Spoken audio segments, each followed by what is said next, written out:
Welcome back to Philippines Uncut. I'm Buddy Kunanan. Tonight's topic is all about blogging, and joining us are bloggers, Kay Ray, who is a travel blogger, Ross De Losario, a lifestyle blogger, and Kenny Ngo, a mommy and lifestyle blogger as well. So welcome back, Kay, Ross, and Kenny. So okay, the first segment we ended the segment talking about the work that goes into blogging, and we said it takes a lot. Apparently, it does take a lot of work. Now, let's talk about the typical day. I mean, how does a blogger's day unfold, basically?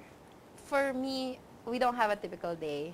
Our day is always changing. It's always dynamic. You know, you start the day with, you have this plan, but then something comes up. You have to be really flexible. You cannot be someone who sticks to a certain plan and, be blogging, especially if you're covering events or you're socializing and mingling with a lot of products, PR people, because everything changes. Some events start on time, others get delayed for 2 hours. No, but in that sense, am I correct in saying that blogging, because you do it at on your own time, basically from home, you can also do it from home. Is it therefore easier than having, let's say, a normal, let's say, a regular job? Depends on the person. Some person wants to go 9 to 5. Some person doesn't want to be tied up in a certain, schedule. Yeah. It actually depends on you. In my case, I don't want to be tied up on a certain schedule. I want to have my own schedule. So since I'm an entrepreneur, I have to be disciplined in this way. So I have my time for my business and I have time for blogging. How about you, Ross? Well, actually, it's sort of easier for me because what I do is, What's Up Pilipinas is known to be a Filipino community blog. So when you say community, I have correspondents. I ask correspondents. So people who help you, who report for you. Yes, and contribute to the site. So, for example, if I have 4 events in a day, and I can't attend to all of these events, so what I do is I ask people to sign up, whoever wants to volunteer to attend. See, ladies, listen to this. This is wisdom. Delegation. Yeah. Right? Say that. I contribute to his site. There you go. He writes for my blog. She writes for my blog. She writes for my blog. Yep. So it sounds like, Kenny, it's all about helping out. Yeah, but it sounds like Kenny has the most toxic day of a blogger. It seems like, because you're always, like you said, events. Kay is more, relaxed. More relaxed, and actually you have the best. You have 2 beautiful ladies working for you. Now, is this a typical blog setup? Like, there are some people who do it full-time, more or less, like you, almost full-time, and some part-time, and like this guy who does it delegation, which is really great. Is it normal? Is it the normal thing for blogs? I guess mine kind of looks toxic because I'm also a single mom, so I also need to know my priorities. I have days where it's really toxic, like people, would say, wow, you kuracha, you work from morning till night. But the good thing about what I do is, if I want to stay at home, I can just stay at home. And if there's exams week, I need to prioritize my son. So, I won't do your blogging on the down low. No? I can do my blogging at home because I don't just write about events on my blog. I still write my personal thoughts, my ideas, things I want to share. And I can afford to not attend events and just be at home with my son and, help him with schoolwork. Or if he's sick, I can just choose to stay at home. So that's the thing that, Kay was saying, the discipline. You have to know your priorities because, unfortunately, you work without any structure. So basically, you have to impose your structure yourself. I need to create my own structure. And I need to say to, companies that, oh, I can't do it this week. It's exams week. I need to be at home for my son. Next week, we can do, 6 a.m. until 12 midnight. I'm good with that. How about corporate people who have to work 9 to 5 or 8 to 5? I mean, Monday to Friday, can they be bloggers? Of course they do. They do this, they write during the weekends and then they attend some of the events at night after their work. So sometimes they're late, like say call time is 6 p.m., they come at 7. Why? Because I came from somewhere and it's traffic going here, so... But definitely, I mean, for sure do. It's harder for them, no? It's harder, but it's possible. If you want it, you got it. You can do it, no? You can exactly. balance your time. If there's a will, there's a way. Yeah. Okay. Let's talk about, this is one thing I want to ask you guys. I mean, blogging obviously takes a lot of writing. You have to be a writer, you have to learn how to write, you have to have basic skills of writing. Are you guys journalists? Do you guys consider yourselves journalists? Yes. Let's start with Ross. Me, in my case kasi, even before high school, college, I was always part of the school newspaper. I was a writer, an editor, and even in the church newsletter, I was also writing for it. So somehow, I have the experience and the little knowledge of what really is good writing all about. Okay, continue. Mhm. No, but like example, do you consider yourselves journalists? Because journalists report the news, basically. And Yeah. you guys are doing the same thing, albeit Yeah. in a more specialized field, like lifestyle, Yeah. lifestyle travel and then more parenting and I relationship would issues. say for myself, Yeah. because I took up journalism and broadcasting, Okay. I majored in it. Okay. I actually did field work before until I got death threats, and then my mom said to stop. Wow. Okay. So I was a journalist before, but right now I would say I'm more of a features writer.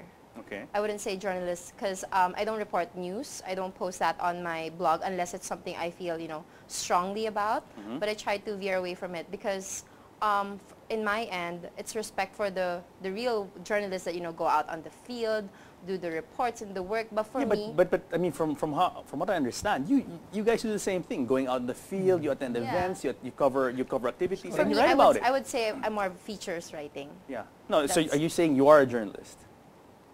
If push comes to shove and really have to say it's yes or no, I would say yes because Okay. I adhere to the ethics of writing and Okay, let's hear everything from else. Ross. Go. Okay. Now, in my case, I would say there's a thin line between journalism and blogging. Why? Already. Because I can see that journalists are already imitating what bloggers are doing. A lot of journalists do have blogs. Yes, they have The blogs. columnists have blogs. And that's even it, in yeah. their style of writing, Yeah. for example, you look at magazines, newspapers, they're also It's very incorporating personal also as personal, well. Yeah. personal thoughts. Yeah. So it's becoming, they're jumping from one, No, So- so ano na eh. Okay. They're all intact. They're all Yeah. connected to each other. Like, for example, Kenny is a PR manager and also a blogger. They're interrelated. Mm. And I'm sure you can make your own blog as Blog. well Yeah. because you're in TV and then you want to inform people. You just have to put that in writing. I'm going to read to you something I got from the internet earlier as I was coming here. And I mean, this typically is what people say when the critics of blogging, they say, okay, let me quote. To think that blogging is journalism seems dangerous and certainly misleading. Journalism is a profession, not a hobby. It usually requires research and some care in execution. So, I mean, from what I've heard from you guys now, I mean, you guys are doing this. I mean, research it's and on care the for way execution. there. I think the best thing would be to say is that some bloggers are journalists, but not all bloggers are journalists. In the same way that some Yes. journalists could be bloggers, but definitely they are not bloggers. So what makes a blogger a journalist? I think when they do that, they Research. take really good care of Yeah. the research, they execute their words, they apply the ethics of journalism, There you go. and they uphold it, then they become journalists. See, that's the problem with blogging. I mean, okay, the internet is a great platform. It's enabled a lot of people, like you guys, to come out and share your thoughts. Whereas in the old days, you would have to apply in a newspaper, apply in a magazine. Yeah. Very limited, no? But it's also opened up this avenue for irresponsibility. Exactly. What do you, I mean, what are your thoughts on, let's say, online irresponsibility, online bullying, online harassment? Because blogs can also be used for that, right? Oh yeah, definitely. Ross. Well, I also get a lot of bashers online. Why? What do you write about? Well, they call me controversial. Okay. Because as a blogger, you cannot please everyone. Because we should realize that sometimes we promote brands. So there are other groups that promote the competition. So probably they create these issues just to ruin your reputation so that the other Wow. brand that they promote will somehow, you know what I mean. Yes, of course. Yes, To so- get ahead. to get Yes, ahead. yes. So you really cannot blame them because it's like blogging has become more of a commercial, something like a commercial. It's promoting mechanism or tool. And it's a double-edged sword, right? I mean, you can also put your thoughts out there, but the people who don't like you can also do the same thing. Unlike in previous in traditional journalism and newspaper, you write something, you write a controversial column, and maybe they write to the newspaper, maybe they write a letter to the editor, but more or less there's no backlash really. Now there's an avenue for them to get back at you. And immediate, no? Exactly. They tweet about it, they Instagram it, they Yes. Facebook, And they have it's there. They have proof. It's there for the world It's to right see. there. You can take a Exactly. screenshot or whatever. She said it. Yeah. Now, have you in the travel? Okay, Not really. Have you ever encountered anything No, like that? no, No, no. because you're more or less I mean, it's a safe topic what you do. Yeah, I travel just blogging. recommend. Yeah. If you don't like it, then don't do it. No, but Kenny, in your case, you're talking about suicide and all these things, controversial topics, Yes. Especially now. especially Yes. now with this whole Robin Williams. Oh, I didn't tragedy, write no? about. I try to avoid writing. If something famous like somebody committed suicide, I won't write about it. I write about it in passing from my own background, my own experience, my own encounters with people. Because I do charity work, and I encounter those people. I'm also ordained to actually facilitate and talk to people who want to kill themselves. So I Really? talk about it there, but I try not to ride the waves if somebody famous kills themselves. So you avoid I- controversial topics. Yeah. When when- it's in the news, Yeah. no, I don't, because I don't need that controversy to get my blog on the Yes. air. And I talk about domestic violence, not when somebody gets beaten up by someone. It's really just if people Google the topic, it's there. It's already there. They can just read what I have to say about it. They can read my thoughts on it. Yeah, yeah. So it's really just to help out those who would be searching for that topic. I can understand why you would want to avoid, because some of these rants can be quite vicious, huh? And that's the problem with internet, no? It can affect you, it can make you feel very bad when you read some of I this. think it's common for everything. Everyone has haters. Yes. How you handle them will be the thing that changes everything. If you answer to every single thing that they throw at you, it's never gonna end, because Yes. everyone will always hate something about you. But I think my take is, as long as I didn't do anything wrong, I didn't Yeah. step on anyone, I'm good. Is that how you handle it, Ross? You just switch off and just don't mind the people who bash you online? Or When I was starting, I was very opinionated, so I was talking back.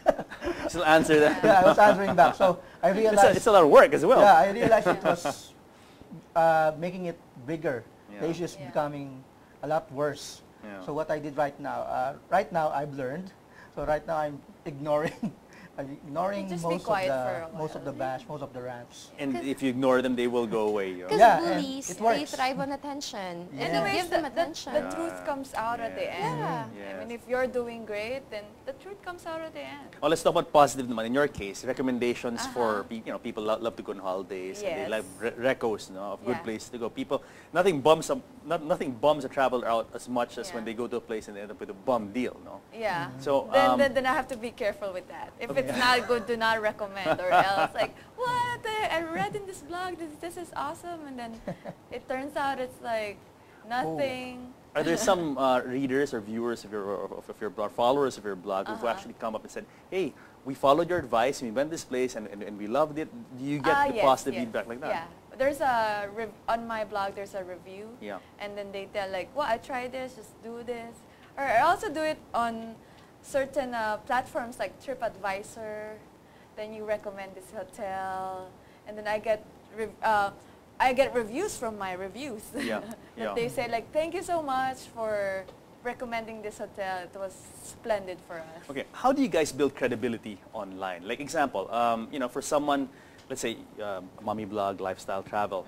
I mean, how do you build cred? I mean, what differentiates you guys from someone who just starts a blog and starts a travel blog? I mean, how do you, what separates a good blogger, a respected blogger, a well-known blogger from someone who just gets on and starts a blog and then, I mean, how do I you guys guess separate yourself For from me, that? integrity. Okay. Because I get invited to do, food reviews. I get invited to do product reviews.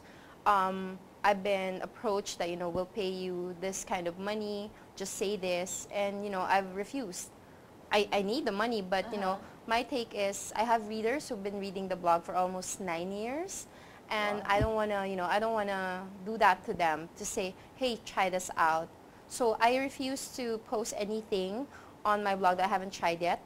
If I went to a place I was invited and I didn't like what happened, I'd offer to pay for the meal, or I won't write about it. I'll tell the owners that, I really didn't like the food. I have nothing good to say, so I'll just pay for it. And if they refuse, I'll tell them, if I write about it, it's not going to be good. Yeah. So- But do you accept, let's say, people who say, okay, come to my restaurant, have a free meal on me, and you accept that as a blogger? I accept that Yeah. as a blogger, but I tell them that what I write on my blog will still be my honest opinion. So I will say that, this one, I really didn't like the food. This one was the one that I liked best. And, I'm very honest in what I write, and I try to be as simple as possible so that people can relate to it. In the same way, I think it's also the same way for people in print media.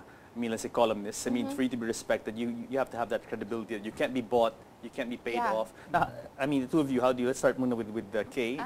You're a travel blogger, so do you accept being comped by resorts, hotels? Do you accept that? You do? Okay. Yeah. All right. And if it's good, then I'll write it down. If it's not good, I wouldn't say I would bash it, but it's not gonna be like I would highly recommend it. Yes. I would recommend it for this type of people. Yeah.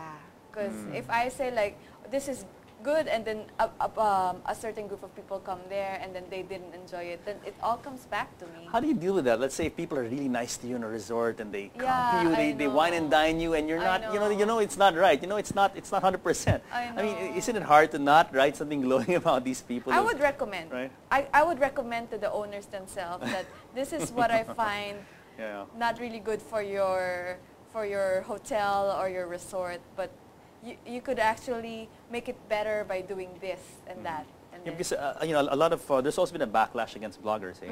Because a lot of A lot people, of like it. in restaurants and stuff, and, Yeah. and with products, a lot of bloggers have become very demanding. So True. there is a sort of Unfortunately. backlash. Have you heard of Ross? Yes. Yes, there was this chef, he posted on his Facebook Recently. page recently. Yeah. He told us about certain bloggers who were demanding for GCs, free To food, try out the to product. try out the products. Yeah. But some of the products are really very expensive, so Yes. the business owner will be having a hard time doing that to give them this number of free There's foods even a or something. blogger I read that something the issue was he was asking for so much because he said they try products as a team. It's a Yes, team. True, Yeah. true. And so the reaction was, how big is your team? Like a small village? Barangay. Yeah, Like they're a true. barangay. We read the same. I think I came across that on the internet. The Diba? same There you go. person. I don't name him, but I you know what can I'm talking relate about. because I do PR work, right? So I have restaurants I handle. I've encountered where they say, we're a group of 10. And I'm like, 10 articles for 10 people? Like one article One for 10 article. people. What? I'm like, okay, that's very, very challenging. So I think that's where the being responsible comes in. It's also a way for us that it's a wake-up call for bloggers that, you want to be treated as journalists. You want to have the same respect being given to journalists. We need to act a certain way. We can't abuse the power that we have because admittedly, bloggers have power now because, they can write things and it can be Googled by people and, a lot Viral. of people, exactly. Viral, no? So we need to be very careful. Unfortunately, there are a lot of bad things that are being done by other bloggers, and it's sad because it affects the good ones. It affects the ones that, have ethics and follow the right conduct. Very good point. And hold that thought because we're going to take off from there in our third segment. Guys, don't go away because more of All About Blogging when Philippines Uncut returns. Yeah.